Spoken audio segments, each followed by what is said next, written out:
எடப்பாடி பழனிசாமி அவர்கள் பேரை கேட்டாலே அந்த பிராண்டோட தீப்பொறி பறக்குதுல்ல.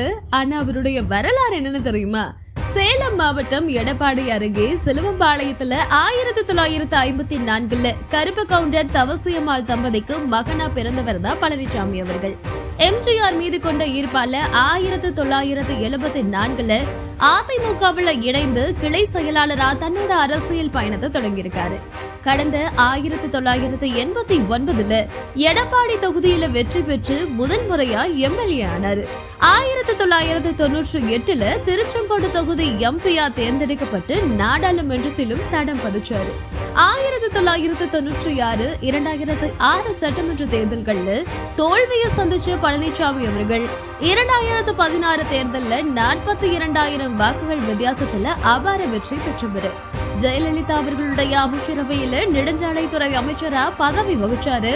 2016 ஜெயலலிதா அவர்கள் மறைவு பழனிசாமி அவர்களுடைய வாழ்க்கையவே மாற்றி அமைச்சதுன்னு சொல்லலாம்.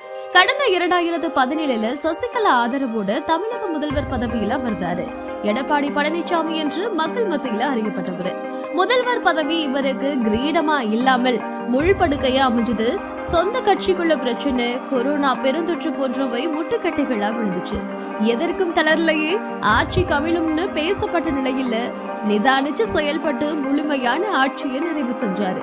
விவசாய கடன் தள்ளுபடி, காவிரி டெல்டாவை பாதுகாக்கப்பட்ட வேளாண் மண்டலமா அறிவிச்சது, அரசு பள்ளி மாணவர்களுக்கு மருத்துவ கல்வியில 7.5% உள் இட ஒதுக்கீட்டால மக்களோட நன்மதிப்பை பெற்றவர்.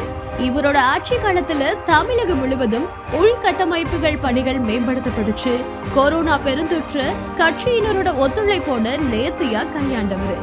தன்னோட 4 ஆண்டுகால ஆட்சியில தமிழகத்தை சரியான முறையில வழிநடத்தியதால எடப்பாடி பழனிசாமி என்ற பெயர் EPS என்று பிராண்டா மாறிடுச்சு.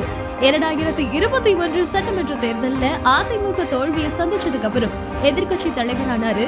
அதிமுகவோட பொது செயலாளரா பொறுப்பேற்று ஜெயலலிதா பாணியில கட்சியை துணிச்சலோட வழி நடத்திட்டு வராரு. அரசியல் ரீதியா சில விமர்சனங்கள் முன்வைக்கப்பட்டாலும் குறுகிய ஆட்சி காலத்துல ஈட்டிய நற்பெயர் EPS கோடிக்கணக்கான தொண்டர்களுடைய தலைவரா மாற்றிருக்கு என்றால் அது மிகையாகாது.